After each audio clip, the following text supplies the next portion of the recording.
আসসালামু আলাইকুম ওয়া রাহমাতুল্লাহি ওয়া বারাকাতুহু। আলহামদুলিল্লাহি ওয়া কাফা ওয়া সালামুন আলা ইবাদিহিল্লাযিনা আসতাফা ওয়া বা'দ। সুপ্রিয় দর্শক, যে যেখান থেকে আমাদেরকে দেখছেন আন্তরিক মোবারকবাদ জানিয়ে শুরু করছি চ্যানেল 24 এর প্রতি সপ্তাহের বিশেষ ইসলামিক আয়োজন নগদ ইসলামিক নিবেদিত শান্তির পথে অনুষ্ঠানের আজকের পর্ব। দর্শক, আমরা প্রতি সপ্তাহে কোরআন এবং সুন্নাহের আলোকে একটি বিষয় নিয়ে কথা বলি। আজকে আমরা যে বিষয়টি নিয়ে উপস্থিত হয়েছি, রমাদান প্ল্যান, কিভাবে কাটাবো রোজার 30 দিন। শিডিউলে আমরা ব্যক্তিগতভাবে অনেকে অনেক উদ্যোগ বা পরিকল্পনা গ্রহণ করি। কিছু মানুষ তো রমজানের পুরো 30টা দিন জোহরের পরে ঘুমটা দেয়, ঠিক আসরের আগে উঠে অথবা মাগরিবের আগে উঠে কোনো মতে আসরের নামাজটা বাড়িতে পড়ে ইফতারের জন্য আমরা মার্কেটে চলে যাই। নানান মানুষ নানানভাবে প্ল্যান করি রমজানের 30 দিন। কেউ আছে ইবাদতের প্ল্যান, কেউ আছে ব্যবসার প্ল্যান, আর কেউ এমন আছেন যে গোটা রমজানটাকেই একটা আনন্দের মাস হিসাবে, উৎসবের মাস হিসাবে উদযাপন করেন। কিভাবে কাটাবো, যেহেতু মুমিনের এই গুরুত্বপূর্ণ মাসটিকে আল্লাহ সুবহানাহু ওয়া তাআলা নিয়ামত স্বরূপ আমাদেরকে দিয়েছেন। আলোচনার জন্য দুজন বিজ্ঞ মেহমান রয়েছেন। প্রথমেই যিনি রয়েছেন আমাদের সকলের শ্রদ্ধেয় শেখ, ভালোবাসার মানুষ, পরিচিত মুখ, আন্তর্জাতিক ইসলামিক স্কলার মোহতারাম ডক্টর আবুল কালাম আজাদ। আসসালামু আলাইকুম। ওয়ালাইকুম আসসালাম ওয়া রাহমাতুল্লাহি ওয়া বারাকাতুহু। প্রিয় দর্শক, আমাদের সঙ্গে আরও রয়েছেন তরুণ আলেম দ্বীন, বিশিষ্ট ইসলামী চিন্তাবিদ মোহতারাম শেখ ডক্টর ইসমাইল মাক্কি। আসসালামু আলাইকুম ওয়া রাহমাতুল্লাহি ওয়া বারাকাতুহু। ওয়ালাইকুম আসসালাম। ভালো আছেন সম্মানিত? আলহামদুলিল্লাহ, হাইয়াকুমুল্লাহ। আপনারা কেমন আছেন? আলহামদুলিল্লাহ, আহলান ওয়া সাহলান। আমাদের আজকের আয়োজনে চলে যাচ্ছে আমাদের সম্মানিত শেখ ডক্টর আবুল কালাম আজাদের কাছে।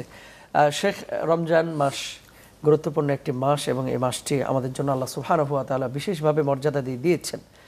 নানান মানুষ নানানভাবে আমরা প্ল্যান করছি। একজন মুমিনের জন্য কর্ম প্ল্যান বা পদ্ধতি কেমন হবে আপনি যদি একটু বলতেন। জাযাকাল্লাহ খায়ের। আলহামদুলিল্লাহ ওয়াসসালাতু ওয়াসসালামু আলা রাসূলিল্লাহ। বাদ, অনেক শুকরিয়া আপনাদেরকে, বিশেষ করে আপনাকে আমাদেরকে এখানে আসার সুযোগ করে দেওয়ার জন্য। আমরা জীবনে কে কি চাই নির্ভর করে তার উপরে নির্ভর করে প্রস্তুতিটা কেমন হবে। রমাদান মাসকে আল্লাহ দিয়েছেন মানুষের জান্নাতে যাওয়ার সুযোগের জন্য। এখন যারা জান্নাতে যেতে চাইবেন তাদের প্ল্যানটা সেরকম হবে, আর যারা ব্যবসা করতে চাইবেন, বেশি টাকা কামাতে চাইবেন, তাদের প্ল্যানটা সেরকম হবে। তবে আমরা অনুরোধ করব তাদের প্ল্যানটা যেন অবশ্যই জান্নাতে যাওয়ার প্ল্যানের সাথে আপনার কনসিস্টেন্ট হয়। এরপরে আসলে রমাদানকে নিয়ে আমরা কিন্তু সত্যিকার অর্থেই যে আসল রূহ যেটা রমাদানের, ওইটা মিস করি। কারণ হলো আল্লাহ যেটা বলেছেন লাআল্লাকুম তাত্তাকুন, এটা ফেলে মুদারে। জি, ফেলে মুদারে মানে কন্টিনিউয়াস একটা অ্যাচিভমেন্ট, যে তোমরা যেন তাকওয়াটা অর্জন করতে পারো, and that should remain with you. তাকওয়াটা এমন জিনিস না যেমন উনি পিএইচডি করেছেন, আমি পিএইচডি করেছি, সার্টিফিকেট অর্জন হয়েছে বা শেষ। তাকওয়াটা এরকম বিষয় না কিন্তু। এই জন্য আল্লাহ লাআল্লাকুম তাকুনুনা মুত্তাকিন বলেন নাই, আল্লাহ বলেছেন তাত্তাকুন, মানে এটা তাকওয়ার যে জিনিসগুলো আছে রমাদানে অ্যাচিভ করে রমাদানের পরেও এগুলো কন্টিনিউ করতে হবে। আমাদের প্রত্যেকের প্ল্যান যেন এটা হয় যে আমার তাকওয়াটা বাড়ছে কিনা, এবং তাকওয়া বাড়ছে কিনা কমছে কিনা এটা আমরা নিজেরাই বুঝি। সেটা হলো যে যখন যে কাজ করব, যখন যে খাবার খাবো, যখন যে আলোচনা করব, কথা বলবো, এটা করে এটা বলে আমার আল্লাহর সাথে সম্পর্ক বাড়বে কিনা। যেমন আমি যখন আমার স্ত্রীর সাথে কথা বলি, আমি কিন্তু চিন্তা করি যে এই কথা উনি কষ্ট পাবেন কিনা, তাই না? জি, এটা হলো বউয়ের তাকওয়া। সুবহানাল্লাহ। আর আল্লাহর তাকওয়া হলো খুব সুন্দর, যে আমি যে কথাটা বলছি আমার আল্লাহ কষ্ট পাবেন কিনা, আল্লাহু আকবার, আমার আল্লাহ সন্তুষ্ট হয়েছেন। এটা হলো তাকওয়া। কত দামি কথা আসলেও না না, সত্যি। আমরা শিক্ষকরা যখন ক্লাসে কথা বলি, যখন টিভিতে কথা বলি, তখন আমি চিন্তা করি আমার দর্শক ভাই বোনেরা কষ্ট পাবেন কিনা, তাদের কোনো সেন্সিটিভিটিকে আমরা টাচ করছি কিনা, তাই না? আল্লাহর তাকওয়া হলো এটা যে আল্লাহরও তো সেন্সিটিভিটি আছে। আল্লাহ কিন্তু অনেক বেশি দয়ালু, আবার অনেক বেশি সেন্সিটিভ। ছোট্ট কথায় ঈমান চলে যেতে পারে, ছোট্ট অ্যাটিটিউডে মুনাফিক হয়ে যেতে পারে। এখন এই তাকওয়ার একটা লক্ষণ হলো যে প্রত্যেকেই ভয় করবে যে আমার ঈমানটা চলে যাচ্ছে কিনা, প্রত্যেকেই ভয় করবে আমি মুনাফিক হয়ে যাচ্ছে কিনা। যতক্ষণ পর্যন্ত নিজের অন্তরে এই দুইটা ভয় না আসবে ততক্ষণ পর্যন্ত কেউ নিজেকে মুত্তাকি মনে করতে পারবে না। যিনি যত মুত্তাকি তিনি নিজেকে তত বেশি কাফের হয়ে যাওয়ার ভয় করবেন। কারণ আমি যে ঈমান নিয়ে মরতে পারবো কিনা তা তো আমি বলতে পারবো না, ইবলিস আমাদের সবার চেয়ে অনেক বেশি মুত্তাকি এবং আবেদ ছিল, কিন্তু সেই ইবলিস সে কাফের হয়ে গেছে এবং আল্লাহর অভিশপ্ত হয়েছে। এবং এই ইবলিসের ফাঁদে পড়ে আমাদের এই মুসলমানদের মধ্যেও তো অনেকে এরকম হয়েছে, নাস্তিক হয়ে গেছে, কাফের হয়ে গেছে, আবার বহু মুনাফেকও হয়ে গেছে। সুতরাং ওই রিস্কটা আমাদের সবার জন্য কিন্তু থাকে। এই জন্য রমাদান মাস আসলে বিভিন্ন অ্যাক্টিভিটিজের মাধ্যমে, আমলের মাধ্যমে আমাদের এই ভয়টা মনের মধ্যে আসতে হবে যে আমার কোথায় আল্লাহ কষ্ট পান কিনা, আল্লাহ রাগ হয় কিনা, আমার ইমানটা চলে যাচ্ছে কিনা, আমার মধ্যে নেফাকি ঢুকছে কিনা। এই যে আপনি একটা কথা বললেন যে যদি কেউ ইচ্ছা করে রমাদান মাসে দিনের অধিকাংশ সময় ঘুমায়, তার মনের মধ্যে যে নেফাকি আছে সে ব্যাপারে আসলে সন্দেহ করার কোনো সুযোগ নাই।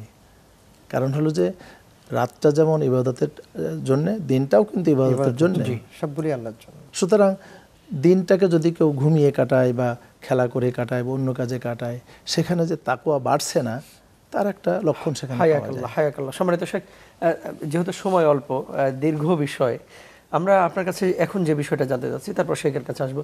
মুমিনের মানে কর্মপ্ল্যানটা কেমন হবে, কাজের পদ্ধতিটা, এবং রমাদান কেন্দ্রিক। প্রথম প্ল্যান হবে যে আমার দুনিয়াবি যে কাজ কাম আছে এগুলোকে যত দূর সম্ভব কমিয়ে আল্লাহ সুবহানাহু ওয়া তাআলার কোরআনটাকে পড়া, বোঝা এবং আমল করা, এবং এই কোরআন কেন্দ্রিক আমাদের দৈনন্দিন কাজকালাটা রুটিন করা। এবং রুটিনের মধ্যে থাকবে আমি কোরআন শরীফ অবশ্যই তেলাওয়াত করব, আমার পরিবারের সদস্যদের নিয়ে করব, আমি অন্যদেরকে ডেকে নিয়ে করব, আমার বেশি সময়টা জিকিরে থাকবে। হ্যাঁ, তারপরে আমি যেন প্রত্যেক দিন অন্যদেরকে নিয়ে ইফতার করতে পারি তার একটা প্ল্যান থাকবে। আমি যেন যে কিয়ামুল লাইল যেগুলো আছে এগুলো মিস না করি, হ্যাঁ, তাহাজ্জুদ যেগুলো আছে এগুলো যেন আমি করতে পারি। শুকরান, জাযাকাল্লাহ। ডক্টর ইসমাইল মাক্কি, রমজানে একজন মুমিনের 24 ঘন্টার প্ল্যানটা যদি বলেন। প্রথমত হচ্ছে রমাদান হচ্ছে মুমিনের একটা গুরুত্বপূর্ণ মৌসুম। জি, একজন মুমিন পরিপূর্ণভাবে মুমিন হওয়ার এবং ট্রেনিং নেওয়ার একটা জায়গা হচ্ছে, সময় হচ্ছে রমাদান। জি। রমাদানের কাজগুলোকে, প্ল্যানগুলোকে আমরা দুভাগে ভাগ করতে পারি। একটা হচ্ছে ইজমালি কাজ আছে কিছু, আর হচ্ছে খাসভাবে আপনার কিছু কাজ আছে, যেটা আপনি এখন বললেন যে সকাল থেকে শুরু করে একবারে সাহারির সময় ওঠা থেকে শুরু করে রাত্রে ঘুমানো পর্যন্ত পুরো দিনটি আমরা কীভাবে অতিবাহিত করব। সেক্ষেত্রে আমরা রাসূল সাল্লাল্লাহু আলাইহি ওয়াসাল্লামের দেখানো পদ্ধতিগুলো অবলম্বন করলে আমাদের জন্য খুব সহজ হয়।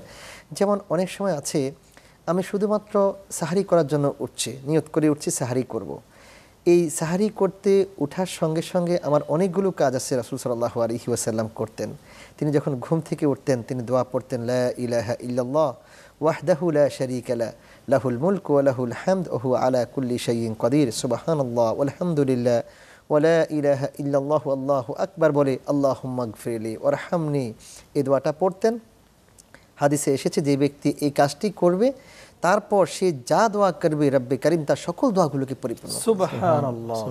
এবং এরপরে রাসূল সাল্লাল্লাহু আলাইহি ওয়াসাল্লাম 2 রাকাত নামাজ পড়তেন। আমরা সাহরির জন্য উঠছি, ওযু করলাম বা ঘুম থেকে উঠেই আমি ডাইনিং টেবিলে না বসে আমার মা বাবা যখন খাবার রেডি করছেন টেবিলের মধ্যে, এর মধ্যে আমি 5 মিনিট 10 মিনিট সময় পাচ্ছি, বসে গেলেও আমি সময় পাচ্ছি, আমি ওযু করে এসে 2 রাকাত তাহাজ্জুদের সালাত আদায় করতে পারি। এটা মিস হবে না, মিস হবে না।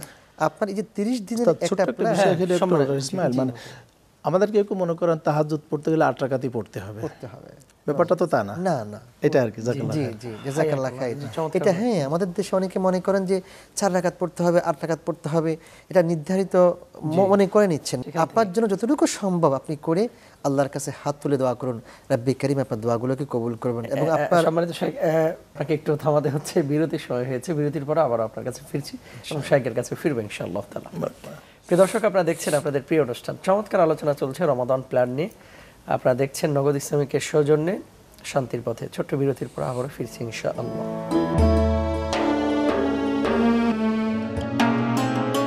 আলহামদুলিল্লাহ, বিরতির পরে আবারও সবাইকে সাদর আমন্ত্রণ জানাচ্ছি। প্রিয় দর্শক, আপনারা দেখছেন আপনাদের প্রিয় অনুষ্ঠান নগদ ইসলামিক নিবেদিত শান্তির পথে।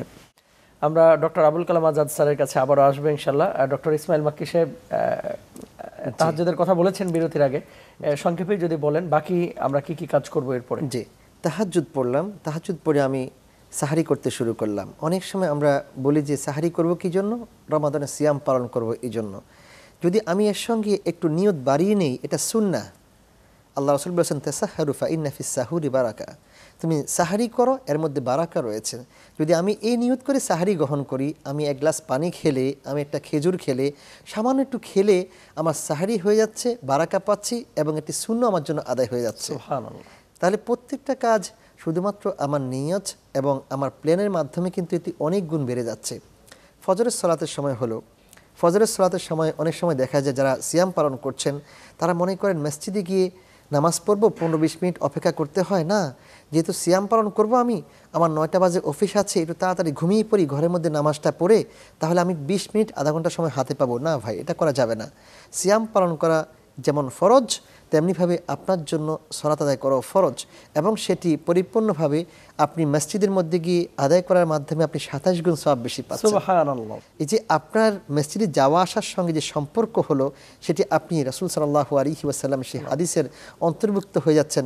রব্বে কারীম কিয়ামতের মাঠে, তার কিয়ামতের মাঠের মধ্যে যখন প্রচুর গরম পড়বে, মানুষ পাগল পারা হয়ে যাবে, এদিকে এদিকে ছোটাছুটি করবে, সেই সময় আরশে আজিমের ছায়ার নিচে 7 ধরনের লোকদেরকে আল্লাহ রাব্বুল আলামিন তিনি আশ্রয় দান করবেন। তার মধ্যে একজন হচ্ছে রাজুলুন কলবুহু মুআল্লাকুম বিল মাসাজিদ, যে ব্যক্তির অন্তরটা মসজিদের সঙ্গে জড়িত, মসজিদের জন্য পাগল পারা হয়ে থাকে, মসজিদের মধ্যে গিয়ে সালাত আদায় করার জন্য সে বেকুল হয়ে যায়, কখন আজান হবে, কখন মসজিদ যাব, প্রথম সারি থেকে আমি নামাজ আদায় করব, তাহলে সেটা করতে হবে। ফজরের পর আপনি সুযোগ পেলে তাসবিহ তাহলিলগুলো পাঠ করুন। জি মুহতারাম, আমরা একটু যদি সংক্ষেপে শুধু আমলগুলো বলে দিই। জি, তাসবিহ তাহলিল পাঠ করে আমরা অপেক্ষা করব সূর্যোদয় পর্যন্ত। সূর্যোদয় হলে পরে আমরা সালাতুদ দুহা আদায় করে সেখান থেকে ফিরে আসবো ইনশাআল্লাহ। আবার অনেকে এসে যারা সুযোগ পাচ্ছেন পুরো দিন ঘুমিয়ে পড়ছেন, যেটা আলোচনায় এসেছে আমাদের ফজিলাতুল শেখ ডক্টর বলেছেন, সেটি করা যাবে না। এবং কোরআন চর্চার মাস যেহেতু রমজান মাস, কোরআন নাজিলের মাস, আমরা কোরআনুল কারীম তেলাওয়াত করতে হবে। মাতারাম, এখানে একটা গুরুত্বপূর্ণ বিষয় হলো আমরা কোরআনুল কারীম অবতীর্ণের মাসে শুধু কোরআনুল কারীম তেলাওয়াত করলেই মনে করি যে এটা একটা আমার কাজ হয়ে দায়িত্ব হয়ে গিয়েছে। না, এই কোরআনুল কারীম তেলাওয়াতের সঙ্গে সঙ্গে আপনারা অনেক সময় পাচ্ছেন না। এই যে রমাদানের সময় পাচ্ছেন, সেক্ষেত্রে আপনাকে প্ল্যান করে পরিকল্পনা করে এই কোরআনে কি আছে, আল্লাহ তাআলা কি বলেছেন, আমাদেরকে কি নির্দেশ দিয়েছেন, সেটা অন্তত জীবনে একবার হলো এই রমাদানে প্ল্যান করে আপনি পড়ার চেষ্টা করুন। জাযাকাল্লাহ। প্রিয় দর্শক, আসলে সময় অল্প, এই জন্য আমরা সম্মানিত শাইখের কাছে যেহেতু যাব, আরো কিছু কথা আছে। শাইখ যেটা বলেছেন, কোরআন তেলাওয়াত করা, রাত্রির বেলায় কিয়ামুল লাইল করা, তাহাজ্জুদ পড়া, তারাবির নামাজ পড়া, ইফতার করা, এগুলো তো আমাদের কমন আমল, আমরা জানি। সম্মানিত শাইখের কাছে যে বিষয়টি জানতে চাচ্ছি, ঢাকার কিছু মানুষ বিশেষ করে শহর কেন্দ্রিক জীবনে এবং গ্রামে দুটো প্রবলেম আমরা দেখতে পাই। এই দুটো বিষয়ে যদি আপনি সুস্পষ্ট কিছু কথা বলেন। 1 নম্বর বিষয় হচ্ছে, থাকে উত্তরায়, ইফতার নিতে যাবে পুরন ঢাকায় চকবাজারে। ঢাকার যানজটের অবস্থা তো আপনি মোটামুটি জানেন, প্রচুর গ্যাদারিং হয়। উত্তরা থেকে চকবাজার রমজান মাসে জোহরের পরে যদি রওনা দেয়, একটা মানুষের যেতে মিনিমাম 2.5 থেকে 3 ঘন্টা লাগে। 3 ঘন্টা যেতে, আর যাওয়ার পথে আবার 1.5 ঘন্টা, 2 ঘন্টা, 3 ঘন্টা, তার মানে 6 ঘন্টা সে ইফতারের জন্য ব্যয় করতেছে। অসংখ্য মানুষ আছে যে ইউটিউবে, ফেসবুকে দেখে কোথায় ভাইরাল ইফতারি পাওয়া যায়, এই জন্য প্ল্যান করে যাচ্ছে। 2 নম্বর, গ্রাম অঞ্চলে আমার মা বোনেরা জোহরের নামাজের পরে পিঠা বানানো শুরু করছে, বড়া বানানো শুরু করছে, জামাইয়ের মুখে রুচি দেওয়ার জন্য, যাতে করে খাওয়াটা সুস্বাদু হয়। জোহর থেকে নিয়ে আসর, আসর থেকে নিয়ে ইফতারের আগ পর্যন্ত অক্লান্ত পরিশ্রম করতেছে আমাদের গ্রাম বাংলার মানুষগুলো, এবং শহরেও কিছু কিছু ফ্যামিলিতে এরকম দেখা যায়। দুটো বিষয়কে যদি বলেন যে আসলে রমজানের দাবির সাথে এটা যায়। জাযাকাল্লাহ খায়র, বারাকাল্লাহ ফিক। আমরা রমাদানে যে আমলের কথা বলছি, এর দ্বিতীয় অংশ আসছে। আমলে একটা হলো ভালো দিক করতে হবে, আর একটা হলো খারাপ দিক করা যাবে না। জি, এই দুটো তার অন্তর্গত। তবে আমি একটু হাসলাম আপনার একটা কথা শুনে, সেটা হলো যে ভাইরাল ইফতার। বাংলাদেশে যে কত শব্দ তৈরি হচ্ছে ভাইরাল ইফতার, এটাকে আমি বলবো ইফতার বিলাস। ইফতার বিলাস করা যাবে না, সুন্নতি ইফতার করতে হবে। সেটা হলো যে সুবহানাল্লাহুল আযীম হাদিসে আছে যে যদি খেজুর থাকে, খেজুর দিয়ে শুরু হবে, তারপরে পানি, তারপরে অন্য হালকা খাবার। এটা হলো নবী করিম সাল্লাল্লাহু আলাইহি ওয়াসাল্লামের সুন্নাত ছিল। যদি খেজুর না পাওয়া যায় তাহলে শুধু পানি দিয়ে ইফতার করতে হবে। এবং একজন রোজাদারের জন্য আসলে এইটা হলো বেস্ট ইফতার, বেস্ট ইফতার। এখন আমরা যদি সত্যি তাকওয়া ডেভেলপ করার জন্য এই রোজা করে থাকি, তাহলে ইফতারটাও হবে নবী করিম সাল্লাল্লাহু আলাইহি ওয়াসাল্লামের সুন্নত অনুযায়ী। জি, এখানে দ্বিতীয় কোনো আলোচনার সুযোগ নাই। এই ইফতার বিলাস করা সুন্নতের খিলাফ। আর ইফতার করতে যদি আমরা নবী করিম সাল্লাল্লাহু আলাইহি ওয়াসাল্লামের সুন্নতের খিলাফ যাই, তাহলে নবী করিম সাল্লাল্লাহু আলাইহি ওয়াসাল্লামের শাফাআত আমি কিয়ামতে কিভাবে পাবো বলেন? সুতরাং আমাকে এই রোজা নবীর সুন্নাত পালন করে তার শাফাআতের জন্য চেষ্টা করতে হবে। আর গ্রামে গঞ্জে আমার মা বোনের কথা যেটা বলেছেন, ডেফিনেটলি আমরা পেঁয়াজু খেতে পছন্দ করি, পাকোড়া খেতে পছন্দ করি, কিন্তু এর জন্য যে আমার ইবাদত বন্দেগী সব বন্ধ করে দিয়ে এটা করতে হবে, এটা শরীয়তের পরিপূর্ণ বিরোধী। আমাকে আল্লাহকে খুশি করতে হবে আগে, তারপর অন্যদেরকে। এবং দেখেন, বাস্তব জীবনে আমি দেখেছি যে যারা আল্লাহকে অখুশি করে মানুষকে খুশি করতে যায়, তারা এন্ড অফ দ্য ডে মানুষকেও খুশি করতে পারে না, আল্লাহকেও পারে না। কিন্তু যদি আপনি আল্লাহকে খুশি করার চেষ্টা করেন, তাহলে আপনার কাজের কিছুটা কমতি থাকলেও আল্লাহ ওদেরকে দিয়ে আপনাকে আপনার ব্যাপারে খুশি করায় দিবেন। সুতরাং আমরা সবাই যেন আল্লাহকে খুশি করার চেষ্টা করি, আর কে খুশি হওয়া দরকার তার ব্যবস্থা আল্লাহ করে দিবেন ইনশাআল্লাহ তাআলা। ইনশাআল্লাহ। এটার সাথে এই যে শাইখজি বললেন যে রাসূল সাল্লাল্লাহু আলাইহি ওয়াসাল্লামের ইফতার সেটা খেজুর দিয়েছিল, তিনি তামার দিয়ে ইফতার করতেন। এটা কিন্তু বর্তমান মেডিকেল সায়েন্সে বলছে একজন মানুষ সারাদিন রোজা রেখে সে যখন খেজুর দিয়ে ইফতার করবে, রাব্বি কারীম তাকে এমন এনার্জি দিয়ে তার শরীরকে পরিপূর্ণ করবেন, তার জন্য আগামী 4-5 ঘন্টা মুভ করা চলা কোনো ব্যাপারই হবে না। অথচ আমরা যারা, এই যে আপনি বললেন ভাইরাল ইফতার 5 ঘন্টা 4 ঘন্টা আনার জন্য আবার এনেও কি করছি আমরা, সেটা বক্ষণ করছি এমনভাবে মাগরিবের সালাত শেষ হয়ে গিয়েছে, এশা সালাতের সময় হয়ে যাচ্ছে, উনি ইফতারি করছেন। তার মানে কি আমাদের ইফতারের জন্যই কি রোজাটা হচ্ছে আমাদের? সম্মানিত শেখ জাযাকুমুল্লাহ। ডক্টর আবুল কালাম আজাদ সাহেব, আপনার কাছে আরেকটি বিষয় জানতে শেখ চাচ্ছি। রব্বান আমাকে একটু অনুমতি দেবেন, একটা খুব গুরুত্বপূর্ণ। অবশ্যই অবশ্যই। রমাদানে আমাদের একটা অন্যতম টার্গেট হলো লাইলাতুল কদর পাওয়া। জি, লাইলাতুল কদর পাওয়ার জন্য প্রথম থেকেই কিন্তু অনেকগুলো কাজ করা লাগে। হঠাৎ করে আপনি রাতের 1000 গুণের সওয়াব পাবেন না, এর জন্য প্রস্তুতি নিতে। সেটা হলো যে আমাদের যে সমস্ত খারাপ অভ্যাসগুলো আছে এগুলো কিন্তু রমাদানে বাদ দেওয়ার চেষ্টা করতে হবে। যেমন মিথ্যা কথা বলা, গীবত করা, তারপরে অহংকার করা, যত নেগেটিভগুলো আছে এগুলো কিন্তু প্রথম থেকেই আমাদের বাদ দিতে হবে। কারণ একদিকে আপনি যেটা একবার আলোচনায় বলেছেন যে একদিকে আপনি তাহাজ্জুদ পড়বেন, ওদিকে আবার মিথ্যা কথা বলবেন, দুটো কিন্তু একসাথে যাবে না।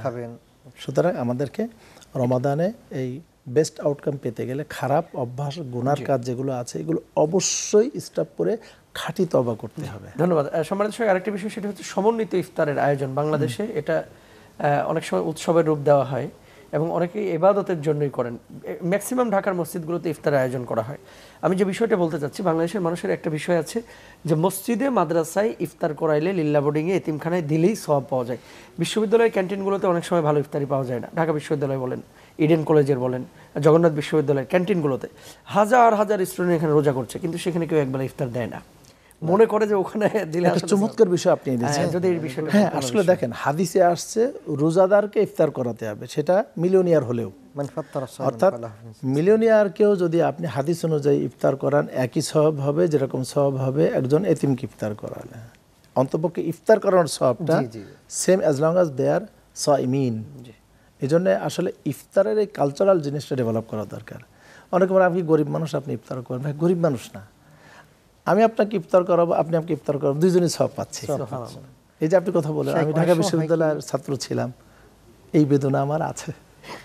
অনেক সময় হয় কি, যদি কোনো রিচ ম্যানকে কোনো ব্যক্তি ইফতারি দিচ্ছেন, তিনি নিচ্ছেন না, তিনি মনে করছেন যে আমি কেন ইফতারি খাবো, সাদাকার মতো মনে করে। ইফতার ইজ নট সাদাকা, সাদাকা এটা গিফট, এটা গিফট, এবং এর মাধ্যমে সমানই উভয়জনে কিন্তু সমান সওয়াব পাবে। শেখ, এখানে যে আমাদের ইউনিভার্সিটির কথা আসলো, বহির্বিশ্বের যে ইউনিভার্সিটিগুলো, প্রত্যেকটা হলে, প্রত্যেকটা ইউনিভার্সিটিতে সুন্দর করে অ্যারেঞ্জ করে লোকেরা কম্পিটিশন করছে কোন হলে কে কার আগে আজকে ইফতারি অ্যারেঞ্জ করবে। আমি আপনাকে এবং রব্বানী সাহেবকে ইফতারের দাওয়াত দিলাম। আসলে সম্মানিত শেখ, অনেক গুরুত্বপূর্ণ পয়েন্ট উঠে এসেছে আজকের পর্বে। আমরা বিষয়গুলো খেয়াল করবো, ইনশাআল্লাহ আমল করার জন্য আল্লাহ তাআলা আমাদের তৌফিক দান করেন। অনুষ্ঠান একেবারে শেষ প্রান্তে চলে এসেছে। আল্লাহ তাআলা আপনাদের এই সময়টাকে নাজাতের জন্য কবুল করুন। আমিন। আমরাও দোয়া চাই আল্লাহ তাআলা যেন এই খিদমাগুলো কবুল করুন। ইনশাআল্লাহ। প্রিয় দর্শক, আসলে আপনারা এত সুন্দর আয়োজন, এই যে সম্মানিত শেখদের এত চমৎকার চমৎকার কথা শুনলেই ভালো লাগে, দিনই কথাবার্তা। আল্লাহ তাআলা এই কথাগুলো আমাদেরকে আমল করার তৌফিক দান করুন। ক্যামেরার পেছনে অনেক ভাইরা পরিশ্রম করেন এই প্রোগ্রামগুলো করতে গিয়ে, আল্লাহ তাআলা তাদেরকেও মাফ করে দেন। আজকে বিদায় নিচ্ছি। আগামী সপ্তাহে ইনশাআল্লাহ নগদ ইসলামিক নিবেদিত শান্তির পথে আবারও দেখা হবে একই সময়। সবাই ভালো থাকুন, সবার জন্য অনেক অনেক দোয়া এবং ভালোবাসা। আসসালামু আলাইকুম ওয়া রাহমাতুল্লাহ।